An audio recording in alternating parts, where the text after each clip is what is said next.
Have you found it difficult to truly love yourself and then to be able to confidently say, I love me?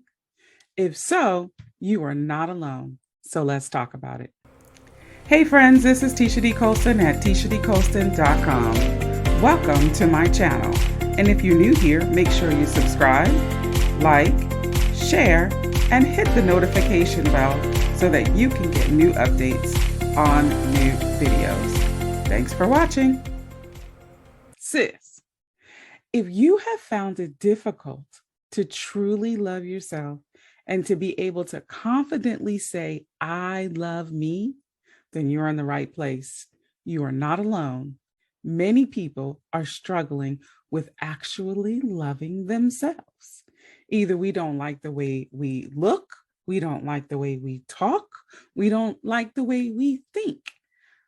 Maybe we're taught in church it's not okay to love yourself. I feel like the church has had a mixed message around this topic, and some of you may be wondering, is it okay to love myself? Is it okay to confidently say, I love me? Well, I want to help clear this up for you today. And the reason is we have way too many unhappy Christians, unhappy with themselves Christians, that end up bleeding on other people in one way or another because they're just unhappy with them, with their own selves.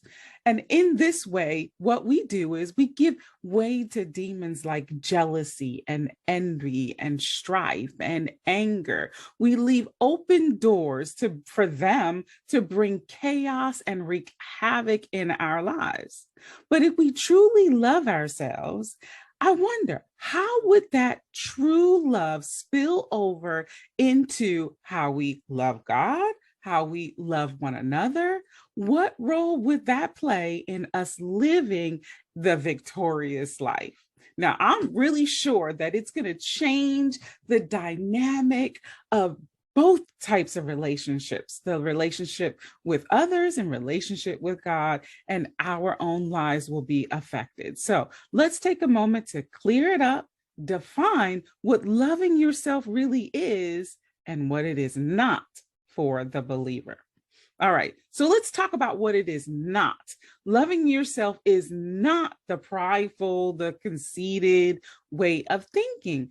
That way of thinking that causes you to hold yourself more highly than you ought to. No, that's not the type of self-love that we want, the type of self-love that causes you to be self-centered. No, that's not it. Second Timothy 3 verses 1 through 2 says, you must realize, however, that in the last days, difficult times will come. People will be lovers of themselves, lovers of money, boastful, arrogant, abusive, disobedient to parents, ungrateful, and unholy. And we know that we are living in the last days. And even through this pandemic season we've come through, are going through, it has really exposed the increase of the worldly way of loving yourself, which is to really only think of yourself, what you want to do and how you want to do it, that your thoughts are higher than the thoughts of others. And I've seen this pattern spill over into the church one too many times in situations from wearing masks to our personal views about who holds the presidential office. It's crazy what's out there, but it's not the Christian way. So what is the Christian way? What is it to love ourselves, love thyself as a follower of Christ? Well, loving yourself as a believer is beyond the superficial. It's loving the creation of God. Psalms 139:14 says, I will give thanks to you because I have been so amazingly and miraculously made. Your works are miraculous, and my soul is fully aware of this. This love, this type of self-love takes the focus really off of us and puts it on to God. And because we worship God, we love God, and we adore all of his works, and we love ourselves as well. So let's get to the how. Here's a step that I'd like you to take today. And I want you to start implementing this in your daily life. Today, I want you to see your beauty. That's right. I want you to see your beauty.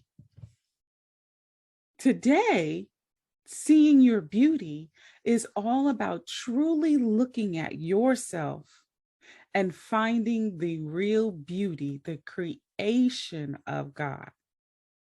How many times have you looked in the mirror and picked yourself apart? Oh, I don't like my arms. I don't like my thighs. My belly's too big. I mean, put in whatever body part, teeth, hair, whatever you want. Put in anybody. How many times have we done that? And here's what I say. Stop it. Stop focusing on what you perceive as negatives. No, let's not focus on that. Let's not focus on individual body parts at all. Instead, let us look in the mirror and let us focus and see ourselves as a whole person, the whole person that was created by God. And then what we do is appreciate what our body does for us every single day. Find out what you love, find out what you respect about yourself. Know how beautiful you really are, and let your inner beauty shine through you. Now, if you're like me, you might have had a little trouble with that. So here's the thing. We got to get God involved in everything we do, even in how we see ourselves. See, this life is all about partnering with God in every single area. So here's what you can do. Right now, go look in the mirror and focus on you. And ask God to show you what he sees. God, what do you see? Ask for his help to look beyond all of the imperfections and see the perfected.